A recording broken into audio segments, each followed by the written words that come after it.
శాసనసభలో ఏకగ్రీవ తీర్మానం చేసి కేంద్ర ప్రభుత్వం ప్రాజెక్టుల స్వాధీనానికి చేస్తున్న ప్రయత్నాన్ని అందరము తీర్మానం పాస్ చేసి కేంద్ర ప్రభుత్వ విధానాలను వ్యతిరేకిద్దాం రమ్మని మేము అడిగినాం. మీరు రాలేదు.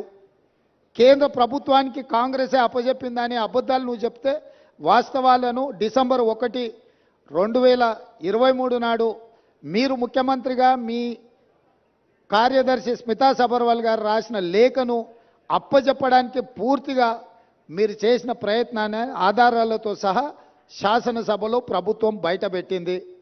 దాని తర్వాత నేనేమన్నా కాళేశ్వరం మీద ఎంతోమందికి అపోహలు ఉన్నాయి, అనుమానాలు ఉన్నాయి. అక్కడికి ఎవరిని రాణిస్తలేరు, అక్కడికి ఎవరైనా వెళ్తే పోలీసులు అడ్డుకుంటున్నారని తెలంగాణ సమాజంలో ఎన్నో అనుమానాలు ఉన్నాయి.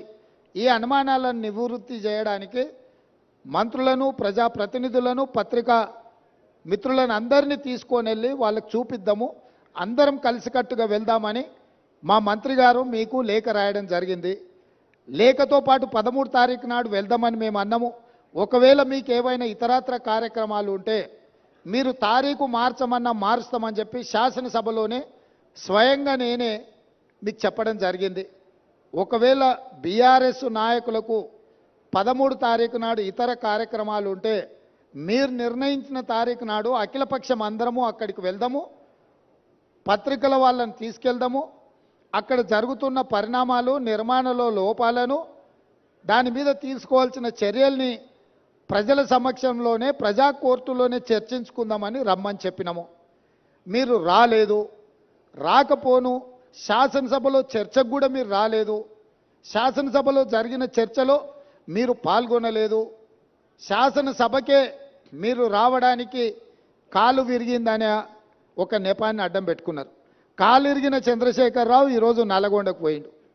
నేను అడుగుతున్నాయా, శాసనసభ దగ్గరుందా, నల్గొండ జిల్లా దగ్గరుందా?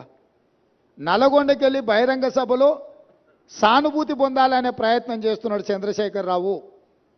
సానుభూతి పొందడానికి మీరు దవాఖానలు ఉన్నప్పుడు మేమందరం వచ్చినాం, సానుభూతి చూపించినాం. సానుభూతి చూపించాల్సిన సందర్భంలో ప్రజలు కానీ ప్రతిపక్షాలు కానీ మేమందరం సానుభూతి చూపించినాం. ఈరోజు కేవలం కాళేశ్వరం అవినీతి మీద చర్చ జరగకుండా, కాళేశ్వరంలో మీ దోపిడీని ప్రజల దృష్టిలో పడకుండా ఉండడానికే ఈరోజు మీరు నల్గొండ ప్రజా అక్కడ ఏదో పెద్ద సభ పెట్టినా అని మీరు మాట్లాడుతున్నారు.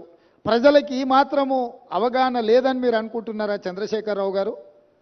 కాళేశ్వరం అవినీతి మీద, దోపిడీ మీద చర్చకు వచ్చిన సందర్భంలో మీరు కృష్ణానది జలాల మీద ఉన్న ప్రాజెక్టులను అన్నిటిని కూడా కేంద్రానికి అప్పజెప్పినరు అని చెప్పి నల్గొండ జిల్లాలో మీరు బహిరంగ సభ పెట్టి ఇక్కడికి రాకుండా తప్పించుకున్నారు. ఇవాళ మీరు ఏం మాట్లాడుతున్నారు? అక్కడ ఓ 4-5 పిల్లర్లు కూలినాయి, కూలితే పెద్ద తప్ప? అయ్యా, నీకేది తప్పు కాదు. ఎందుకనంటే తప్పులకు పాల్పడ్డదే నువ్వు. నీకు నువ్వే తప్పు జరిగిందని నీకు నువ్వే శిక్ష విధించుకునేటంత నిజాయితీపరుడు అని మన తెలంగాణ సమాజం భావిస్తుంది అనుకుంటున్నారా? మీ దోపిడీకి మేడిగడ్డ బలైపోయింది, అన్నారం సుందిల్లా సున్నమైపోయినాయి. ఈరోజు కాళేశ్వరము మీ 1,00,000 కోట్ల దోపిడీకి బలైపోయింది. అందుకే మీరు దీన్ని చాలా అల్కగా తీసుకుంటున్నారు. ఇక్కడ వచ్చిన వాళ్ళని చులకన చేసి మాట్లాడుతున్నారు.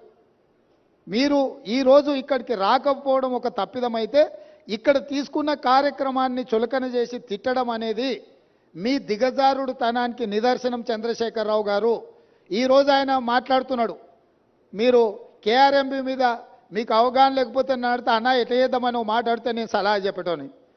అయ్యా, శాసనసభలో చర్చ పెట్టినాం, సలహా చెప్పమని అడిగినాం. శాసనసభలో నేను స్పీకర్ గారికి విజ్ఞప్తి చేసిన, దయచేసి మాజీ ముఖ్యమంత్రి గారికి ఆదేశాలు ఇవ్వండి, అవసరమైతే సభను వాయిదా వేయండి, వారు వచ్చినాక వారి సలహా సూచనలు తీసుకున్న తర్వాతనే తీర్మానం చేద్దామని చెప్పినాం. ఉత్తమ్ కుమార్ రెడ్డి గారు పెట్టిన తీర్మానంలో లోపాలు ఉన్నాయి, అది కూడా సక్కలేదన్నాడు. సక్కలేని తీర్మానానికి నీ అల్లుడు స్వాతిముత్యం ఎట్లా మద్దతు ఇచ్చింది ఏకగ్రీవంగానే? అందుకే 4 సార్లు అడిగిన. శాసనసభలో మీరందరూ చూశారు కదా మీడియా మిత్రులు. ఉత్తమ్ కుమార్ రెడ్డి గారు ఈ ప్రాతిపదికన తీర్మానాలు పెట్టినరు.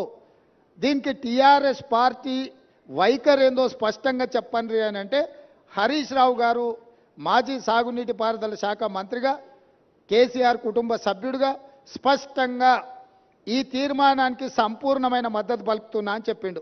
అప్పుడే నేను లేచి ఏం చెప్పినా, వీళ్ళు మాట్లాడేదానికి ఏం విలువ లేదా చంద్రశేఖరరావు, ఇవి విలువలేని మాటలు